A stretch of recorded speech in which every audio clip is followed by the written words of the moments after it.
Minor Rights Foundation, we work to protect and advance every child's right to education, safety, privacy, and expression. Guided by the UNCRC, we create innovative solutions and advocacy that ensure lasting progress and sustainability. Good morning. The safety of a child in a public crowd should never be left to chance.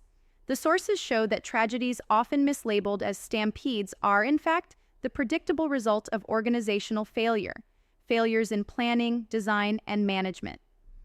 This presentation will outline a clear, actionable strategy using proven frameworks like the Cambridgeshire Guidance and Gujarat State Policy to hold authorities accountable and engineer genuinely safe spaces for our children. 30. Good morning. This presentation will provide a detailed overview of the Gujarat State Child Protection Policy, a landmark piece of legislation that sets a new standard for child safety. The policy begins by firmly grounding itself in both national and international law. It recognizes that children are not just objects of protection, but are equal rights holders under the Constitution of India and the UN Convention on the Rights of the Child.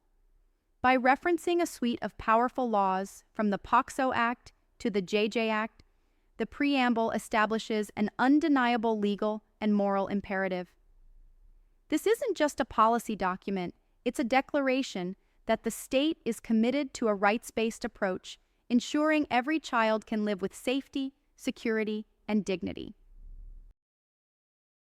The Gujarat policy is driven by a clear and powerful vision: to create a society where every single child is respected, protected, and empowered to reach their full potential.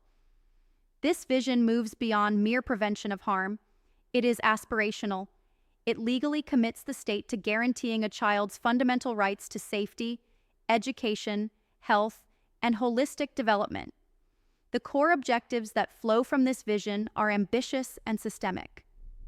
The policy aims to build robust, child-centric institutions, enhance the capabilities of law enforcement and caregivers, and most importantly, create a framework of interdepartmental convergence and accountability. This is about engineering a society that is safe by design, not by chance. One of the most powerful aspects of the Gujarat policy is its universal scope. The policy is not limited to government bodies or NGOs working with children. It applies, without exception, to every single entity that comes into direct or indirect contact with a minor. This includes all government departments, private corporations, NGOs, statutory bodies, and even individuals. Furthermore, its protections are explicitly extended to the most vulnerable, including children with disabilities, migrant children, and those affected by disasters or conflict. This universal application is a game changer. It closes loopholes and establishes that child protection is a non-negotiable responsibility for every corner of society, leaving no organization and no child behind. At the heart of the Gujarat policy is the legally binding principle of zero tolerance of child abuse and exploitation. This is the policy's most potent mandate. It transforms child safety from a guideline into an absolute enforceable standard. Every organization, public or private, is legally obligated to adopt this principle. They must develop and prominently display their own child protection policy and a strict code of conduct for all employees.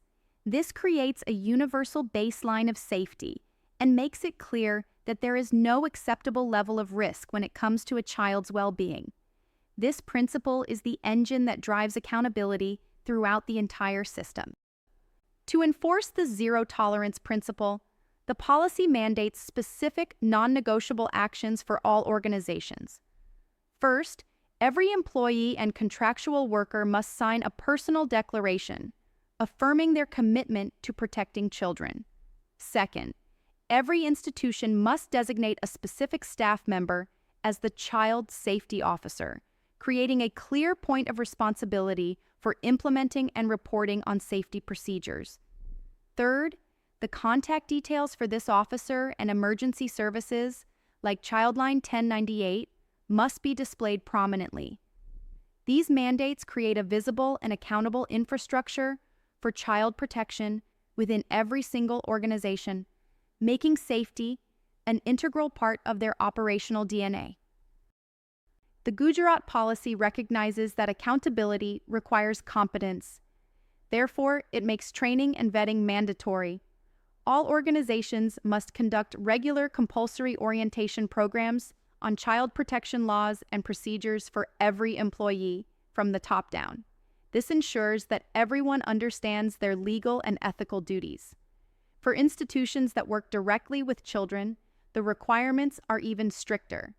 They must conduct stringent background checks, including police verification, for all staff and volunteers. This two-pronged approach ensures that every person interacting with children is not only trained in best practices, but has also been vetted as safe to do so. The policy enshrines a crucial principle: the duty to report. It legally obligates any individual who suspects any form of child abuse, be it physical, sexual, emotional, or neglect, to report it immediately. This includes everything from child labor and trafficking to online abuse and corporal punishment. To facilitate this, the policy mandates that organizations educate all staff on recognizing the signs and behaviors that may indicate abuse. By making reporting a legal duty and protecting the identity of the informant, the policy creates a society-wide network of vigilance, ensuring that children's distress does not go unnoticed or unaddressed. Beyond codes of conduct, the policy mandates the creation of physically and psychologically safe environments. All organizations with public-facing services must develop child-friendly zones and provide safe spaces for mothers with infants. This acknowledges that a child's well-being is tied to the environment they are in. For workplaces, the policy requires the provision of creches if they have 50 or more employees. Furthermore, institutions working directly with children must develop and use age-appropriate materials to educate children themselves about abuse, online safety, and the services available to help them. This empowers children to be active participants in their own safety. To leave no room for ambiguity, the policy explicitly defines a code of conduct, outlining behaviors that are strictly forbidden. Staff members must never use language that is abusive, demeaning, or sexually provocative towards a child.